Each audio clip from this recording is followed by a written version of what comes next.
Hi, I'm Isha Das. Welcome to another episode of Wrestling with God. And I have with me today my partner in crime, my better half, my wife, my best friend.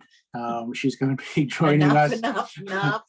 She's going we're starting already. She's going to be joining us in this podcast, and she has taken questions from people that they want answered today. So we're going to just jump right into it because they're really good, relevant questions. Right.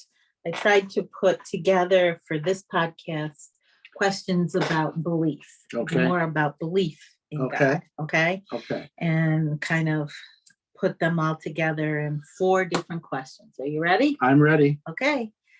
Why is belief in God important, particularly in our modern culture today? Why would you need God? That's a very big question. I'm going to just try to answer it from one perspective in a simple kind of way. So first of all, let's talk about what we mean by the word God, okay? Often when people hear the word God, particularly people who have atheistic perspectives, agnostic perspectives, they say there is no sky God, there is no demigod in the sky, and that is true. So what do we mean by the word God? And one approach that might be helpful is think about it in this way. Every decision we make as a human being, whether it's conscious or unconscious, is always motivated towards something that we think is good. Seldom do we make decisions and do things that we know are not good for us. So every decision we make is in some way an attempt to experience something good in our lives or in the lives of our loved ones. Secondly, I think we can readily admit there's a hierarchy of goods, a hierarchy of values. So let me give this example. Is it good to get a good night's sleep? Absolutely. Now I'm thinking back when my 2 adult sons were small. If they woke up and were sick in the middle of the night, it was a higher good than my good night's sleep to get up and take care of them. Mm-hmm. So, I mean, it's just easy to see that there is a hierarchy of good. So let's take that to its uppermost level. I think most people would agree that the highest good, the highest value is not even freedom per se, but love. One of the things that I have experienced as a psychotherapist, and I'm sure you've experienced it too, is that somebody may be divorced 3 or 4 or 5 times, but they're willing to give love another try in marriage again. Love, and I say love is the highest good that we can possibly imagine, because love gives life. Love is blissful. Love elevates us. Love unites us. And it's interesting to note that the Bible says that God is love. Paramahansa Yogananda, the great yogi from India, says that God is love. His plan for creation is rooted only in love. So God is the highest good that we can imagine. It's the noblest good that we can imagine. It is God is the most evolutionary good that we can imagine, and then some. But some people might say, well, I can love without believing in God. Right. But there's still a higher, again, the word belief is a little bit tricky here. And again, I think most people would say that love, if not the highest good, is one of the highest goods in human existence. And it's not something that they believe in an intellectual way. It's a force that guides their life. It's an energy. It's a stream of consciousness. It's a stream of energy that they participate in. So when we're talking about God, we're not primarily talking about a dry intellectual cognitive belief. We're talking about an experience. And just stay with me where I'm going with this, because I'm looking at the second question now, or the third question. Right? I'm going to connect the first and the third question. is that God is the highest good that we can experience. So what you're saying is that if someone loves, by virtue of them loving, they are in the flow of God. What we refer to as God, yes. Now, again, we can get into a whole conversation that is, I think, beyond the scope of this particular podcast. What do we mean by love? But love is always that energy and force that does a number of things. It serves the highest good of the other person. Secondly, it unifies us. It brings us together. It creates unity. And thirdly, in its most sublime expressions, it is blissful. And so, again, God is the highest good that we can imagine. And that is literally a force and an energy that can move our lives and move our decisions. Does that make sense? Yeah, it makes sense. I think what you're saying is that why the belief in God is important is that kind of then spurs us on to be a loving person and to participate in that Yes. love means that we are being godlike. Yes. Some people might not say that, well, I believe in God, but what they're doing is in essence believing in God. Yes. You've heard me say this before that I have a good friend. I consider him an atheist with a golden heart. He is one of the most selfless, giving people I know, one of the most loving people I know. And even though he does not have a belief in God in terms of a concept, his life is driven by love. It's driven by the highest good. And God is the highest good that we can imagine. One little footnote, and I do want to connect this with the third question, is that, ultimately any word that we put on God is inadequate. Even love is inadequate because ultimately God is ineffable. And I think most of us have had ineffable moments. So, for example, the first time I held each of my two sons when they were born, I could not put that experience into words. It was ineffable. And it was one of the most sublime moments I have ever experienced. It is those ineffable moments that I think we all have point us in the direction of what mystics refer to when they talk about God. I even think that we do that with my kids. I remember after giving birth saying, oh my God. Yes. It's so wonderful. Yes. And just those words are spontaneous. Yeah. And even at the other end, I think it's 4 years in July that your father passed away, Salvatore, Sam, people as you called him, and he lived with us. His death was a sublime experience. You were holding, he suffered a stroke. You knew he was on his way out. You were holding him. You and your daughters were praying for him, saying the Lord's Prayer, I think a Hail Mary or two. And literally as he passed, you were holding him and singing Amazing Grace. And I was giving him Holy Communion. So that was another sublime moment that I think you can't reduce it to neurons firing in the brain or some unconscious drive in a reductionistic sense. It was a moment of experiencing the ultimate, an example of a truly sublime moment. All those moments point to the reality that we refer to as God. Now, I'm going to connect this. You want me to ask number 3 before number 2? Yeah, go to number 3 before you get to number 2. Okay. Number 3 is, can't you be a moral person and not believe in God?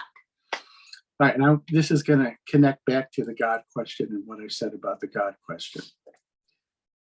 Yes, there are atheists, for example, who are moral people. But I'll go back to an example with my friend who was the atheist. And this was probably last summer. We were having dinner with him and his wife. And again, he's a very moral person. And I said, where do you get your morals from? Because you're a highly ethical person. And he said, I remember this. He said the 10 Commandments. I know.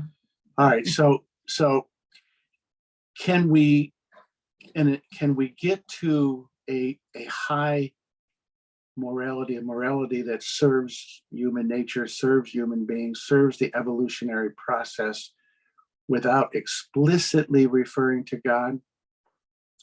In a perfect world, yes, but we don't live in a perfect world. So let me say what I mean by that. Thinking is a very interesting phenomenon.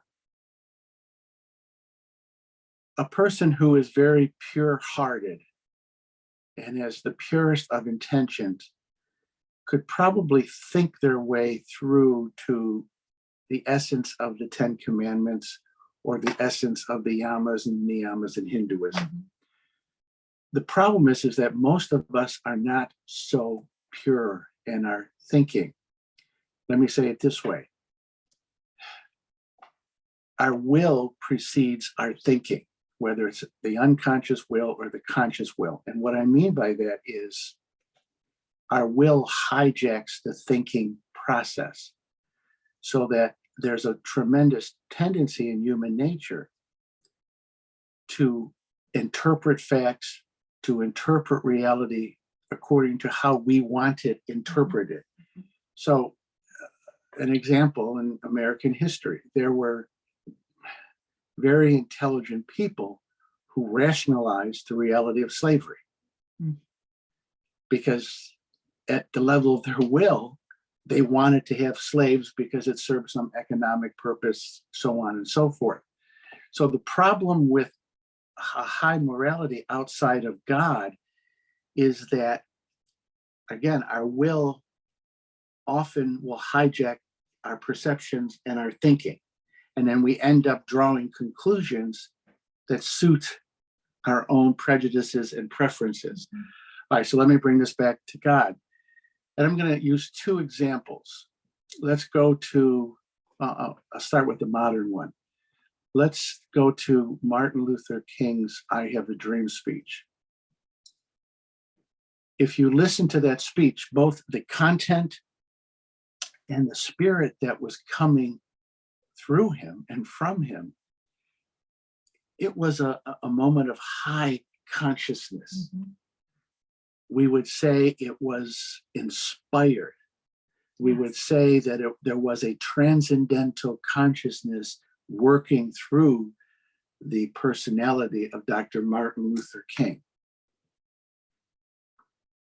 That's what we would call, in traditional religious terms, a revelation. Mhm.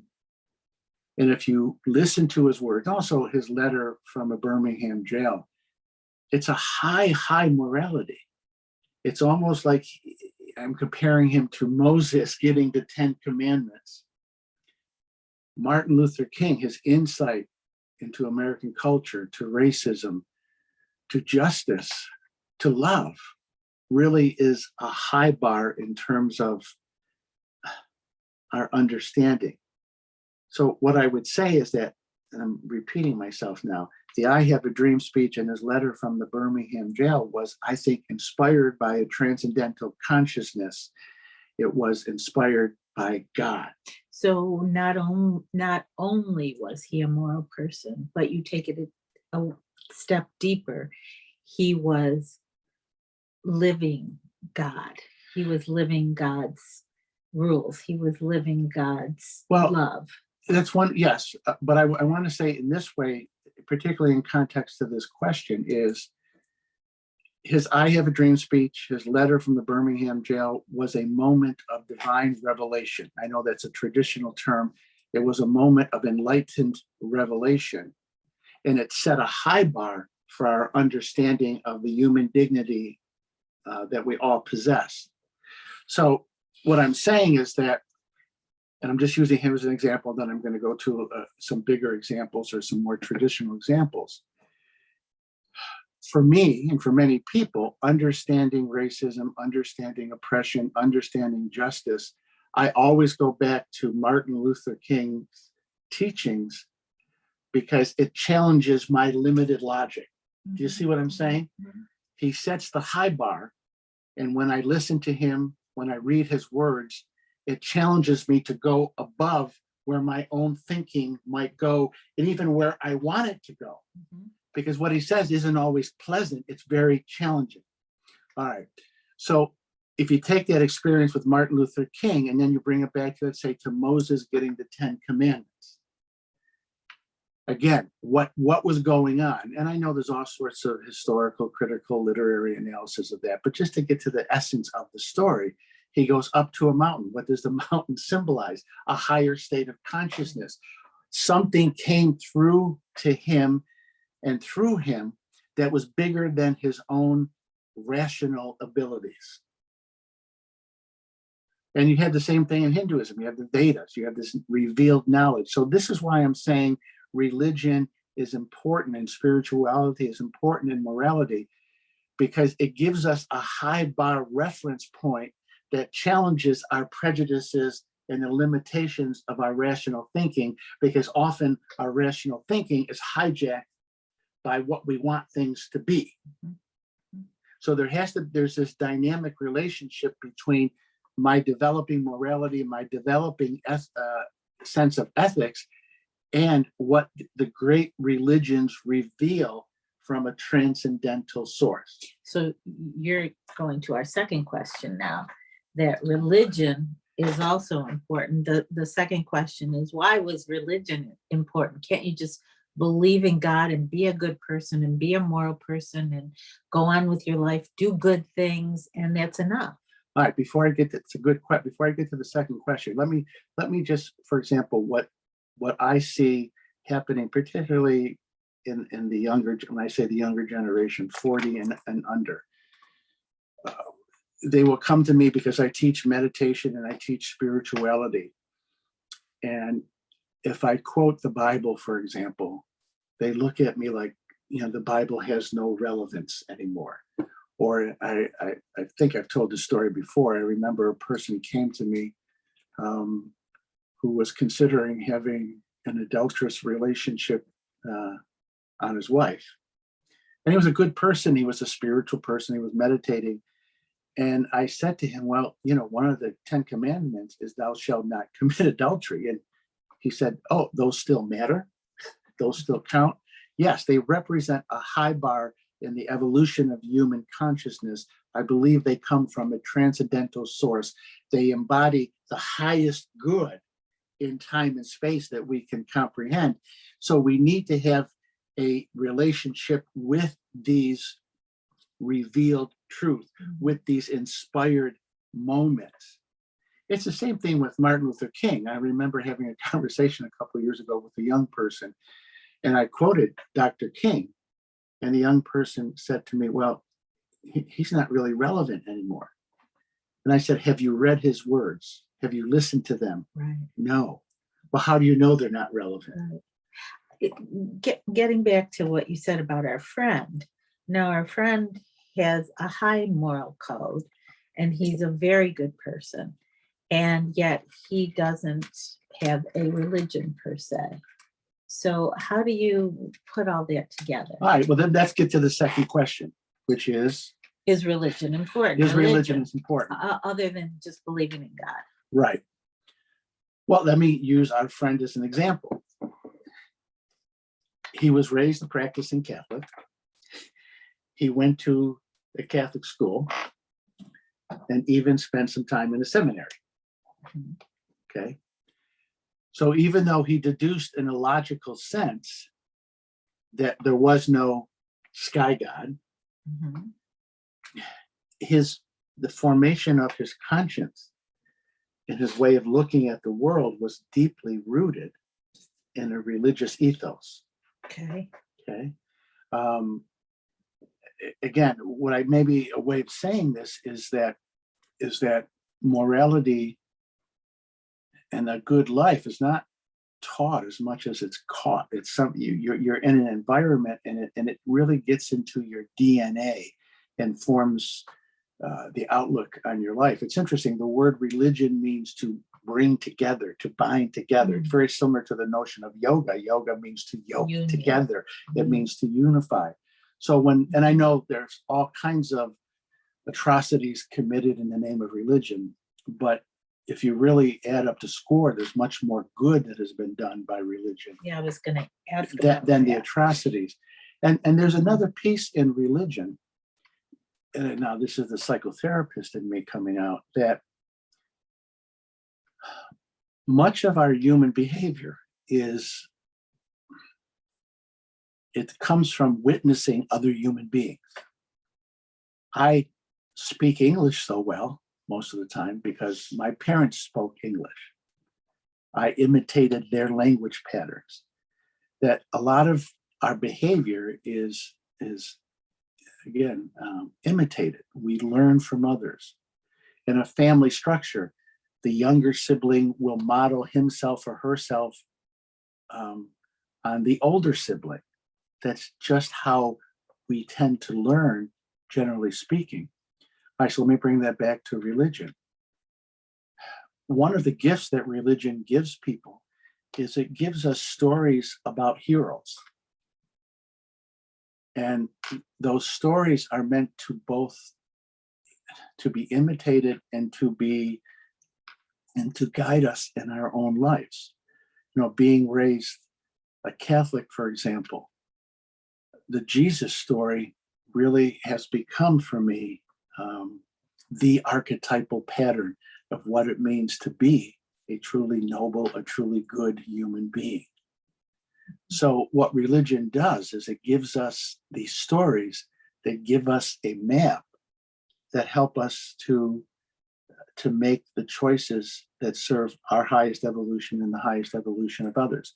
In Hinduism, for example, you have the Bhagavad Gita, and you have the story of the relationship between Arjuna and his guru, Krishna. Again, another beautiful story that challenges us to live our dharma, to live the laws of righteousness, to serve others, even when it's uncomfortable. So religion gives us, among many things, though, it gives us a framework. It gives us stories for interpreting our lives. Otherwise, we're left on our own to interpret our life sort of out of thin air, or what we see on CNN, or what we see on Fox News, or what we see in social media, or in our entertainers. And I'm not saying good can't come from those sources, but they're all limited. And one other thing too, particularly about the Bible, and it's the same thing with the Bhagavad Gita. One of the things that sells me on the authenticity of the Bible is, and we'll start with the Old Testament, the Jewish scriptures, is the Jewish scriptures are very critical at times of the Jewish people for not living up to their codes, to their ideas. And when I first realized that, I thought, wow, this is different. The Jewish prophets, for example, were critical of their own people in the sense of calling them to a higher moral order, to the highest good. And so religion helps to do that for us. It challenges those parts of us that are narcissistic, that are nihilistic, that are self-serving, and cause us to go to a higher level of consciousness and a higher way of living. And the same thing with the Bhagavad Gita. It's this conversation between Arjuna and his guru, Krishna. And Arjuna just wants to quit. He doesn't want to do the noble thing, the thing that he must do that serves the highest good of his community. And at one point, Krishna calls him a coward, a weakling. So that's the role that healthy religion does. It challenges our prejudices, and it gives us stories to help us traverse life's challenges.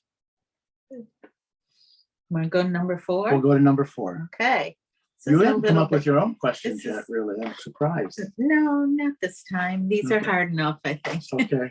So this one is a little different, but still in terms of that spiritual feel. What is the relationship between spirituality, which a lot of people say they're spiritual people, they're not religious, they're spiritual, and self-determination? All right. Again, that's a big question. I'll just try to answer it in a simple, for now, nuanced way.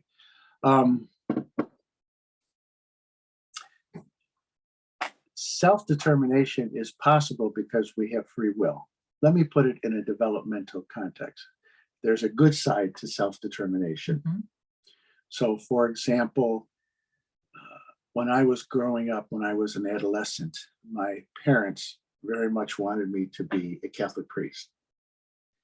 And in a loving way, they put subtle pressure on me to be a Catholic priest. Now, I love the Catholic priesthood. I love the Orthodox priesthood. I have a great deal of respect for it. But I didn't think that was my path in life. Mhm. So you got to think about it as sort of it's like a polarity. One side of the polarity is we have free will, we have our own personalities, and we're required to listen to our own consciences. We're required to listen to that internal voice and follow it. And so that's on the side of self-determination. If we're only operating, and this actually goes all the way back to the first question, Mhm. if we're only operating from a perspective of self-determination, and it's only me determining what is good, it's only me from my limited perspective, it's only me from my limited intelligence, it's only me with my prejudices determining what is good or not, then it becomes sort of insular, becomes solipsistic, and I'm not going to reach my highest potential. So there's a dynamic relationship between our God-given right to self-determination and to dialogue, if I can say it simply, with God, Mhm. Mhm. to dialogue with my religious and spiritual traditions about what the highest good is, and then to use my self-determination to align with these revealed truths, with the revealed wisdom, and to integrate. A good example would be Francis of Assisi, my favorite Catholic saint from the 12th century. Before his religious conversion, Francis, he was born, his father was a wealthy merchant. He had this bigger than life personality, but he was very self-indulgent, we would say today, self-centered, maybe even narcissistic and grandiose. He had the religious experience where Christ spoke to him from the cross and told him to rebuild the church. And Francis still remained a bigger than life personality. That's why we admire him, 800 years after his death. But his bigger personality was in a conversation with and a communication with God, with the highest good, the highest values, the highest principles. And that's what made Francis the great universal saint that he is. It wasn't just his little ego saying, I will determine everything, I will determine right and wrong. That's narcissism. It was his ability to open up again to a transcendental source of truth and wisdom and love, and dialogue, communicate with that formed and shaped him the second half of his life. And I want to just talk about faith for one moment, because a lot of time people have, I think, a very shallow understanding of faith, that faith is just believing that what somebody told you to believe. And it can be rational or it can be irrational. That's not really faith. Faith is opening ourselves up to this transcendental truth, to this energy of love, truth, beauty, and goodness. And then that imprints our psyche, it imprints our understanding, it imprints our consciences. And then so faith is allowing the energy of that transcendental truth, beauty, and goodness that has been imprinted within us to guide us in our life. It's not believing in a sky god. It's not something superstitious. It is having that experience, that imprint of this transcendental source, this transcendental love, truth, beauty, and goodness, and then it imprints us. And then it guides our thinking and our willing. So to sum this all up, what would your advice to all of us be to move deeper into trying to experience God if we don't believe? Say there are people out there listening and they say, that's all well and good, Isha does, Craig, but I just don't. So what do I do? What do? I want to be a good person. I want to. Couldn't you give me like a softball question? No, you said I didn't give you any questions today, but really, there are people out there, I'm sure, that say, I like you, Craig. I like you, Isha Das. What you're doing, that's all great, but it's just not Right. in me. What else can I do to be this Well, good all right. person? So let me start here. That I'm assuming that most of the people listening have had these moments of transcendence, ineffable moments. So, in my understanding, those are God moments. So, can you live from the consciousness, the memory, the energy of those moments? So, for example, with my two sons, I will periodically remember what it was like to hold them for the first time. I will remember what it was like to love them as little children and to watch them. And that has the effect of opening me up and taking me almost back into that ineffable consciousness, that transcendental consciousness, and then living from those ineffable moments. With your cat too. And with my cat too. Yeah, I've got this 13-year-old cat who is just so loving, sits on my lap every day when I meditate, rubs his nose against my nose.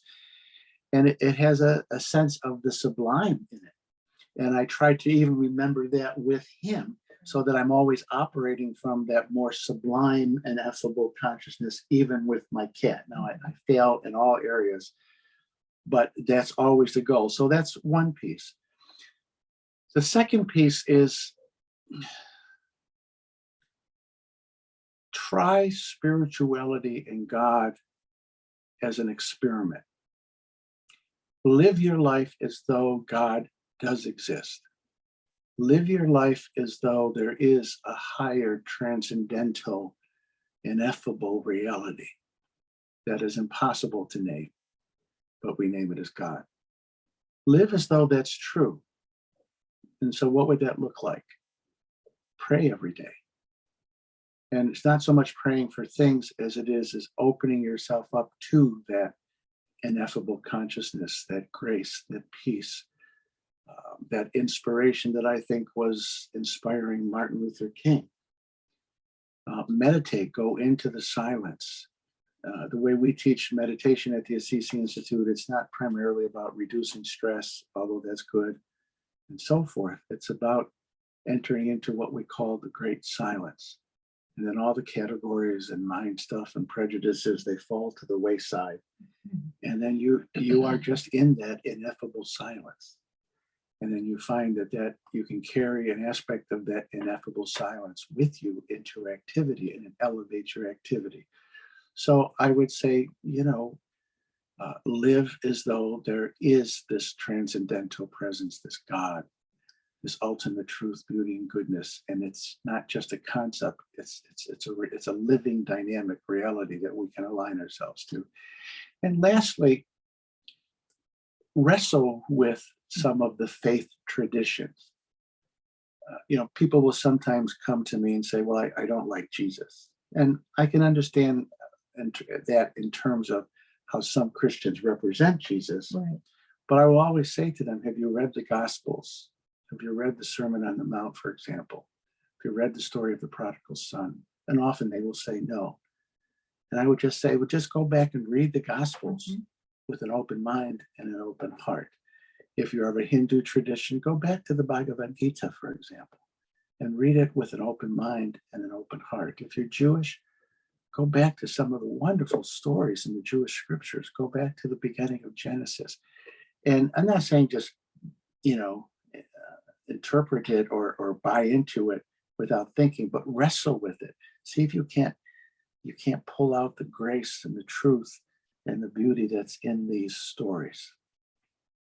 Yeah, sometimes when I'm looking at the state of the world and everything that's going on, sometimes just sitting out on our deck and hearing the birds and feeling the wind on our face and the beauty that's out there, experiencing beauty sometimes pulls me into this feeling of how can you not believe that there's something out there that's bigger than us that created all of this? Yeah, I think the experience of beauty in its deepest and most profound aspects is probably the best indication that there is something bigger than us that transcends us, but is simultaneously within us, and we are within it.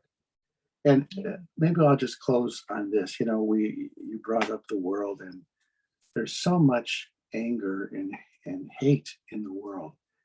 And, anger can motivate us in the moment in a good way. Right. But if we are operating from a state of anger or a state of hatred, nothing good and creative can come from a state of anger or hatred. That creative thought, evolutionary possibilities, true wisdom emerges from what we're talking about today, from this sublime consciousness, from this ineffable consciousness, from this ineffable reality. There's something about that deep contemplative prayer and meditation where there's a wisdom that just bubbles up, where you know how to live creatively, lovingly, and wisely. It guides your life. And that's what we need in the world today. We don't need a state of anger, and we don't need rage, certainly, and we don't need hatred. Nothing good comes from that. God is love. God created the world out of love. True creativity is always an expression of love. Mm-hmm. And my coffee. Coffee. If you've liked this podcast, please like it, make a comment, forward it to a friend, forward it to an enemy, whatever makes the most sense to you. Subscribe if you haven't subscribed. God bless you and have a great day. And thank you for being my co-host today. You're welcome. Namaste. Namaste.